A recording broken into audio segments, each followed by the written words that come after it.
Every generation is constantly generalized and has some type of trend or just this general idea about what they all are like. And this is quote unquote all are like.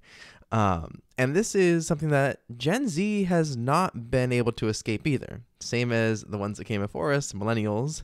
There's been a very distinct narrative, and I talked about this a little bit before, but I think it deserves a bit more of a deep dive, and with some good reason too. Because just as millennials were called lazy, entitled, selfish, and very unhardworking, that's been largely not the narrative and not the true reality that they have experienced. And same for Gen Z. And I have a couple ideas on why this kind of discrepancy probably exists, and it honestly has to do with just how each generation is generally perceived. Welcome back to the Keeping Everything Simple podcast. My name is Michael Klukas. I'm your host and fellow learner. Here on the show, we try to boil down complex topics into simple, actionable tips.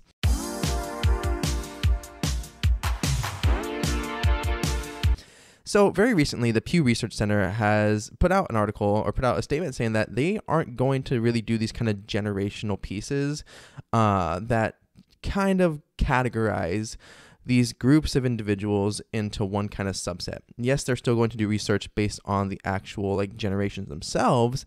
However, they're going to be making less of a concerted effort to say, okay, this is what this generation does, believes, and all this other information. At least in a way that can be spun out to create these generalized statements about every single group. And so there are a couple of these articles that I did find that kind of go over some of the things that have been said about Gen Z, but then also at the same time are kind of disproven in the same article, which is very interesting. So the first one comes from a Yahoo article. So this article is titled, Gen Z is incredibly ambitious. They're not as interested in climbing your corporate ladder. And this was originally in Fortune, I'm going to say Fortune Magazine. I think it's Fortune Magazine. I know there's a website for it, but so I'm just going to go with Fortune. So from the article, there was a survey by Resume Builder. And so this was done on over 1,300 managers and leaders throughout some industries, it looks like. But some of the key takeaways looks like this, that of those managers, 49% of them, so almost perfectly half, feel that Gen Z is the most difficult to work with most of, if not all of the time. And there's and this has my kind of eye roll to this, 4% feel that Gen Z is not difficult to work with any of the time. And so I want to pause there and kind of rewind it, bring it back to what I said earlier about how every generation seems to have this narrative surrounding it of, oh, they're lazy, they're entitled, they just don't understand how the world works. They don't have the same work ethic that we did. So this might be an old generation saying that. And I say rewind it, bring it back to the fact that, hey, millennials had this same exact narrative for them. I can't just count the number of articles and news segments that I heard and listened to growing up where it's like, yeah, housing market's bad. We're in the middle of the great financial crisis. But you know what? You know who's really, really to blame for this? Millennials. All that avocado toast, all that Starbucks coffee. If they would stop doing that, they'd be able to afford a house. I'm pausing because just even saying that and knowing what I know now. And so this comes from watching things, obviously Hank Green's, is it Hank Green? Crash Course. Crash Course. That's what I'm going to leave it at that. But watching Crash Course on the Great Financial Crisis, where that gave a huge overview as to what happened. And then also listening to Graham Stephan, Andre Jick, Meet Kevin, all these financial YouTubers and stuff like that. It's not millennials that were necessarily at fault for really any of that. They kind of were graduating college and entering the workforce when the peak of this, when this started to really unravel. So no matter how you kind of frame it, if you're going in at the absolute worst time to enter your career and enter the workforce, how exactly are you going to be seen as this hardworking individual, this person that's actually trying to live, make ends meet, find a job that doesn't suck the life out of you, and then be told constantly, yeah, by the way, you suck, you're lazy, you're just not working hard enough. Not like we did when we could spend our summers at a job and pay for college for the full year. Now, if you're listening to this on a podcast app, you can't see me, but I am just massively rolling my eyes to this because it is super annoying. This is a narrative that persists because the thing is, and this is just kind of the trends because humans create patterns and we tend to repeat them even though we try not to, is that this narrative has gone from one generation to the next. So before Gen Z, it was millennials. Before millennials, it was Gen X. And there's always this notion that, hey, these young adults that are coming in, they want things to be different. They want this life and this career to be different. And that's usually frowned upon because change is scary. That's something I've talked about many times on this podcast, that change is super, super scary. And it makes a lot of people uncomfortable, especially when they're so used to the status quo. Like, I'm pretty sure, and those of you who are millennials probably remember this as well, and those of us who are older in Gen Z also probably remember this very well, that there's a whole song in this in High School Musical about sticking to the status quo. And you kind of, if you start to poke the bear and really push for, hey, I want to try this, I want to change this, then you can be met with a lot of resistance from a lot of unexpected places. But bringing it back to the article, so again, about Gen Z actually being ambitious, but we're not as driven to kind of climb that corporate ladder in the same way the previous generations did before us. Like, these are, so according to the article, the kind of main skills that, or the problems that this tends to revolve around is work ethic, technical skills, and our professional networking, or kind of like our socialization as young individuals and young workers in the workforce. And this does kind of come to fruition when we realize that throughout this article, and there's another one I'll bring up in a second here, that these problems, some of them are out of our control, like entirely out of our control. And at the same time, we're actually being much more proactive in different ways that, again, is shaking the status quo that people aren't exactly, being the most receptive to for kind of obvious reasons. Because again, it's scary. And there's been this notion, and this is just at the risk of this getting too political, is like student debt is a very big debate and a very big conversation that has evolved only in the past two generations. So Gen Z and millennials, essentially, because we're in the middle of, a lot of my peers having to take out loans to go to college, go to university, things that we're told are so good for us. And I do agree for the benefit of college. And at the same time, recognize that, hey, having to pay that much when you're 18 years old and you haven't been taught jack about finances is a horrible decision.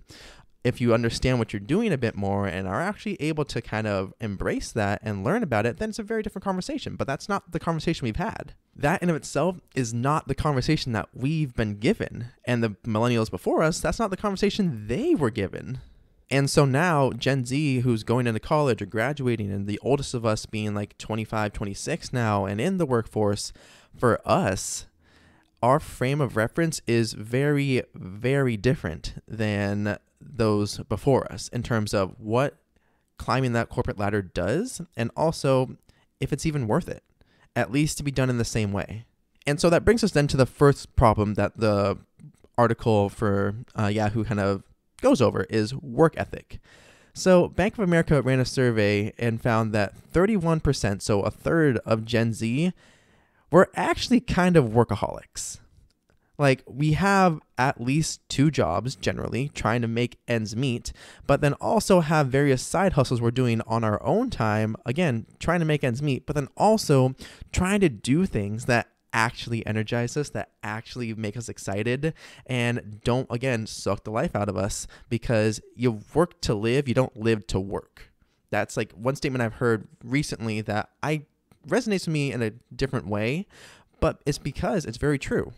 So not only was there the Bank of America survey, again, about 31% of Gen Z having two jobs or side hustles, Fortune magazine also just notes that, again, we kind of are workaholics because we realize like the necessity of trying to find what we love, trying to find what we want to do, and at the same time keeping a roof over our heads. Because if we want to simplify it then to Maslow's hierarchy of needs, then your basic needs have to be met essentially before you're able to really work on this idea of self-actualization, self-fulfillment. Because if you don't have a roof over your head and you can't pay your bills, that's kind of where your stress and anxiety is going to be focused on for a good reason. And there is another article that I do have that is called, so also from finance.yahoo.com, but it's originally from Fortune, called Gen Z is at the top of the boss's firing list because they think they're the most difficult generation to work with. I realized I'd kind of apparently mixed up the articles when I was talking, but that's the one that I've been pulling kind of the resume builder stuff from. And also where this idea of those like kind of three main points come in of, oh yeah, it's a problem for their work ethic, their technology prowess, or the technological prowess, and their social networking. And this is where one of the funny things that come in is that, hey, now in the article they said that bosses would rather work with millennials. So regardless of like this previous narrative of millennials being lazy and entitled, it's now realizing, okay, now I think the oldest of them is like 47. That's a very big age gap between the oldest of millennials and the oldest of Gen Z. Like it's 20 years. And usually that's kind of the range of a generation, 20 to 30 years. But still, there should be a difference. There should be a very big difference. And there is. Though it does annoy me that for this article, so the one about Gen Z being the most difficult to work with, is that 65% of the managers put Gen Z at the top of their firing list before any other generations. Thanks. Understandable, because as we're entering the workforce, we also, don't have the skill sets that have been developed in the same manner as the ones that came before us. And that's, again, not necessarily in our control in some aspects. Some of it is, I admit that. But then also there's pieces like the pandemic, which for those of us, so in 2020, I graduated university, and I was still kind of on the young side for that, having graduated 2 years early. And then seeing others around me who were in my generation, but also entering the workforce at the same time, was a very, very different scenario and a very, very different time to enter the workforce when everything's shutting down. And maybe your job that you had lined up after college was suddenly no longer needed, or had to be transitioned to remote, and that company was not prepared to go remote. And that in itself brings me then to the next kind of quip here, which is that technological skills and technological prowess is another issue that apparently these managers had with Gen Z. And I take huge offense to this for various reasons, because we're digital natives, yes. That I don't think that means what you think it means. That doesn't mean we intuitively know anything and everything about technology. And my best example about this, and I made a skit about this, is a fax machine. Yes, faxes are still used, and in some fields they are very necessary due to confidentiality reasons or whatever it may be. However, throughout any point in your schooling in the past 20 years, in the past 15 years, 10 years, whatever it is, has anyone ever showed you how to send a freaking fax? I mean, seriously, has anybody? I imagine some probably have. I was a TA in high school, so teacher's assistant, but even then, I'm using a printer. I'm just printing out copies. I'm not sending faxes. And the thing is, even in university, no one ever taught me how to do that. I figured it out through Google, which then brings back to that same point of, hey, these technological skills that you're expecting us to know or that you would want us to know aren't as intuitive. Like these business-facing and corporate-facing technologies and equipment aren't actually that user-friendly. It's not designed for mass use, essentially. So we have social media, which anyone pretty much can log in, make an account, and figure out in a couple minutes, oh, this is what you do. Like, for example, if you're going to go onto YouTube, you make an account, and then you're like, oh, cool, let me click on this video. Look at that. You figured out the platform, essentially. However, if you're going to go into one of these Microsoft business suites essentially and try to figure out, okay, what am I going to do with Excel? Like, yeah, there's classes on Excel, sure, but you're not going to just intuitively know, how do I use Excel? It's not designed to do that. And at the same time, fax machines or this kind of more antiquated equipment, which is still useful, most of it is not designed to be intuitively used. Like, these user manuals were thick for a reason, because there's so much to understand and learn about them before you can use them. And so from that resume builder survey saying that 39% of managers take issue with Gen Z not knowing how to use the technology, like as compared to our peers, again, we were remote for a good portion of like the start of our working careers. So if we're at our home on our laptop going onto Zoom, that's fine. That's kind of intuitive. It's pretty easy to understand, at least for us. Like, we've had plenty of people, as we have seen, that put their camera off, put themselves on mute, and it's a mess. However, at the same exact time, because we were remote, we were isolated, then coming back to the office, which is something that we actually want to do because we know we lack social capital and the social network of like people to work with and mentors, that doesn't mean we're going to come in and think, oh, yes, I now understand how to use a fax machine or anything else of that nature, or I'm going to understand how to use this inventory system that Microsoft owns that, no one in their right mind would generally teach a high schooler, or in college you might be lucky enough to be introduced to it, but sometimes it's just company specific. It's not necessarily our fault on that front. There's enough that we can learn, but at the same time, this idea that we are your go-to tech people, we are your go-to holders of knowledge about tech and information is fine in some capacity, but there has to be an understanding that we don't know it all, and we shouldn't know it all, because that makes no sense. And also, like I said, I figured out how to send a fax because I Googled it, and that in of itself is a very simple solution that anyone should be able to do. And I mean anyone. You have access to it. You shouldn't just have to always defer to your youngest coworker because you think they're going to always know the answer. You got to troubleshoot first and then try to figure it out. And this goes for not only older generation, but again, it goes for my peers as well. For us, we should try to troubleshoot first, figure it out, try. And if we're trying to put in this effort, that's a lot better received than walking up to someone and say, hey, I didn't want to try to figure this out. Can you show me how to do it?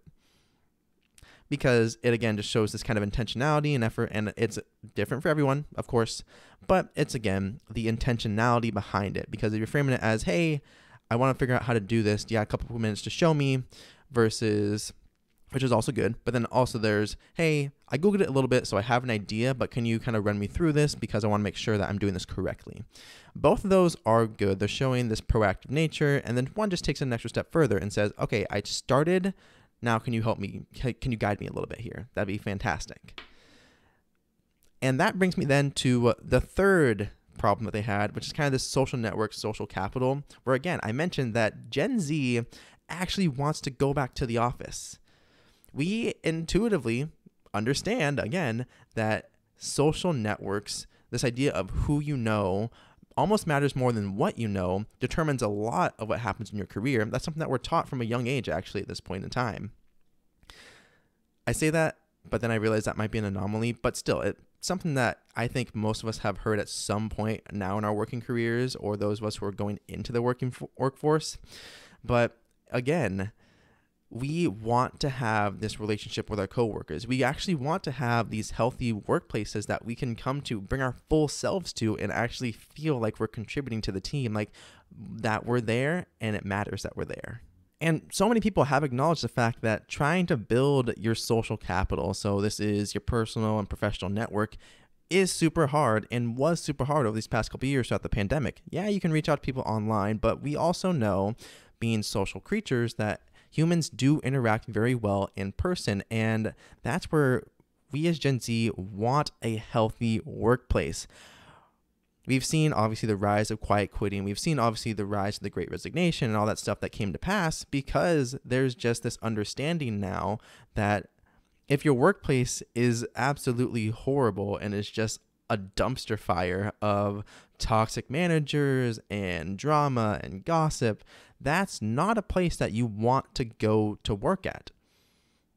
And that's, even if you got to pay your bills, it's still then you're bringing maybe 80% of your full self, 70% of your full self, 50% of your full self, because why would you go to somewhere that you don't want to be at and just bring your best foot forward when no one else is doing the same? That's not a healthy workplace, and that's what we are looking for and what we're striving for now. And that's a good change. It really is. So back to the article about Gen Z being ambitious, just not in the same way. So what's the name? It is Liz Hilton Sengel. So senior partner at McKinsey, which is an investment firm. She had to make a newsletter apparently that is geared around working with and understanding Gen Z, because again, we're entering the workforce and we bring a lot of change with us, as most generations do when they're entering the workforce. And one of the big takeaways that she has is the fact that our reference, so Gen Z's reference for what a work-life balance is very different because we entered during the pandemic and because everything that we did during that time was greatly shaped by our isolation, greatly shaped by the opportunities that we had and just the environment, because we've lived through one historical event after another, same as millennials have, but millennials are more ingrained in their careers. Gen X is more obviously ingrained in their careers, but Gen Z, we're fresh into it. Like for us, having to go through one historical event after another, our reference for, okay, what's going to be a good career? What's the world going to look like? What's our, environment going to be? Our reference is very, very different. And that impacts what we're actively striving for. And so in the article about Gen Z and our ambitions, it does go over the fact that we may actually be looking at the corporate suite, so those C-level executive positions. However, it's less about this idea that we're going to rise and grind entirely to get to that role and sacrifice our health, our quality of life, our relationships to do so. Because we see what happens when that's the environment that you're dealt, or the hand that you're dealt. We're seeing that those of us are our older peers, our older coworkers, that maybe we're looking for them as reference. In my old job, so when I was working in retail, I would look and see, okay, of the people who are in positions similar to me or are further in their career, what does their life look like? Do they have kids? Do they have a family? Do they actually have time to spend on their hobbies? What do they do in their free time? How happy do they seem? Our reference now is this idea that we don't want to sell our lives away for a paycheck. And sure, and so this is something that the one of the people interviewed in the article for the ambitious one says, is that, yeah, it'd be posturing for me to say, oh yeah, I don't want to have that cool fancy title. The title is cool. The title is kind of those things that it's like, all right, I did this. I put in work and I made this happen. But we don't want to sacrifice ourselves to get it, because in the end, we know it's just a title. And for us, then there's a whole new realm of possibility, because we have more freedom than any other generation still to be able to say, okay, you know what? I don't want to have to be a chief marketing officer. It'd be great, but you know what? Why don't I just become the CEO of my own marketing business? That's something that's possible now. And again, so our reference is very different, knowing that we have so many opportunities as long as we're actively going out and trying to find them and build on them. And yeah, I will obviously note that, sure, some people in my generation don't have the best grasp on like what their career and negotiations should look like, because yeah, I have a degree in business, so I have my bachelor's, and I debate if I should go back and get my master's or not. And it's still something I think about on time to time. But it's also me understanding that when I was in university, I didn't put in the work to then jump out of university and land into like a high 5-figure role or low 6-figure job. And some people, sure, they obviously right out the gate think, I'm just going to negotiate for 6 figures because what I can do. There is, of course, a warrant out for, hey, if you have experience, how much do you understand? What project have you completed? When you're 20 years old coming out of university, and is it 20? No, you should generally be around 22. I was 20. I get that messed up. Okay, if you're around, so 18, you graduate high school, around 22, you'd be graduating university. So around 22, if you're coming out of it and saying, all right, cool, I did a couple sports, which was fun, that's great, and I encourage it, but that took up a lot of my time, so I didn't do a lot of extra side projects. I had a couple internships here and there. Yeah, you're probably going to land in like the median, the average, or a little bit slightly above average pay range and salary. If you're really rising and grinding literally throughout college, and like I have a small business that I've been running, I work on campus, I had a fantastic summer internship, then that's possible. Depends on which field and career you choose to go into. So again, for me going into business, if I had been a bit more focused and gave myself a bit more direction, I probably could have done something similar to that, but I didn't, because I don't want to have to give up some of this fun time that I have and some of my youth to be able to make that large amount of money. I did enjoy the late nights with my friends, and I did enjoy being able to go on adventures throughout college and focus on having fun throughout my summers, and that's okay. But again, at the same time, this doesn't mean that we aren't striving to have that large salary. It's not that we aren't striving to have that fulfilling career. The thing that we want, and this is again a generalization, I realize I've been talking about that, but I don't want to speak for everybody, so it's a generalized statement, is that it's a livable wage is what we want. We want to have that work-life flexibility. We want to be able to actually have good, healthy workplaces and good relationships with our coworkers and find good mentors. We want work that is fulfilling, that doesn't make us, again, dread waking up every single Monday and walking or driving to the office. We want these things that other generations want too. It's just we're very vocal about it. We're very vocal about the fact that, hey, I don't want to work for $12 an hour. I don't want to work for $13 an hour when I could go somewhere else and be paid $15 or $16. Because I'm going to have bills to pay. And at the same time, if I'm thinking about now, I want to save for retirement. I want to make myself secure, because the more I can do that and the more security I place into myself on this front, the better. And at the same time, I want to be able to enjoy my life. I want to enjoy my weekends. I want to not have to take work home and feel like that's the expectation. And this is still understanding that, yeah, of course, for those of us that want to kind of speed it up or dive headfirst into these types of environments and changes, it makes sense for us to say, okay, I'm going to go a little bit above and beyond. I'm going to put in this extra level of effort because I'm choosing to.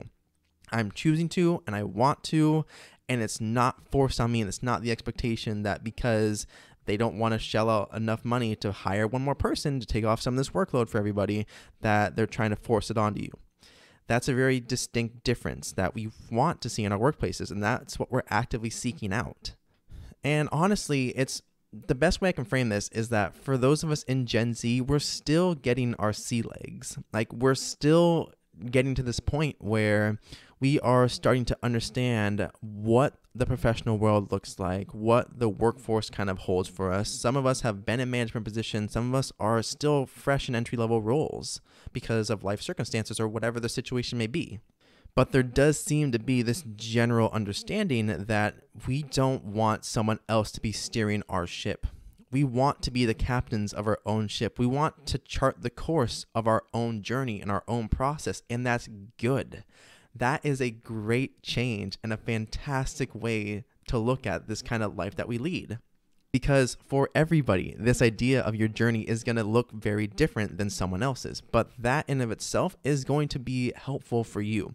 That in of itself is going to allow you to understand, okay, this is what my path looks like. I want to start a business. I want to be my own boss. I want to make an impact, versus someone else might say, all right, cool. You know what I want to do? I actually do want to go into the corporate world. I want to go into the corporate world, but I want to find a company that pays well, but is making a good impact, that actually has a reliable meter on their social responsibility or social corporate responsibility, because they know they have power to make change. Or someone else says, you know what? I actually don't really want to focus on that. I want to work, live my life, and go traveling. I'll work a couple months out of the year, then I'll travel the rest. Someone else might say, you know what, I want to actually be a stay-at-home parent in the future. So I'll work for now. I'll build a good resume of experience, but then when I meet the one, when I settle down, I'll choose to stay at home. If all things work out and I can do so, I'll stay at home. The amazing part about that conversation is when Gen Z is told that we're lazy, that we're entitled, that we have the attention span of a goldfish, which granted happens, it's still this understanding that we are trying to find meaningful ways to make an impact. We're trying to find ways to meaningfully live our lives, and that in of itself is great. That in of itself is amazing for us to look at and say, we want to chart this path for ourselves and for the betterment of our lives, because we walked into, again, a dumpster fire.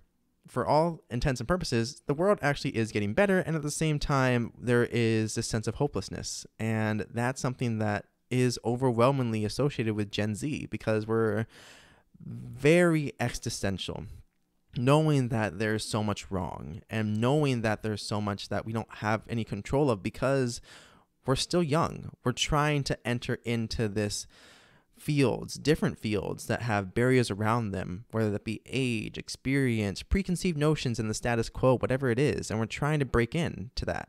And that's going to take work. But our ability to chart our own path and say, this is what we want to do and why we want to do it, that is what's going to help break down these barriers. That is what's going to help create these opportunities for us, because we know that the only person that is going to have the greatest impact on our lives is ourselves. We're going to be the ones to chart the path that we want to go down. And how we do that is very important. It's not going to be because there's an old corporate ladder that everyone tells us you have to do. It's not going to be because everyone says this is the best way to get ahead. And it's not going to be because we're told you have to do this because that's how I did it. To us, we're going to chart what we want to do, how we want to do it, and at the same time, why we want to do it.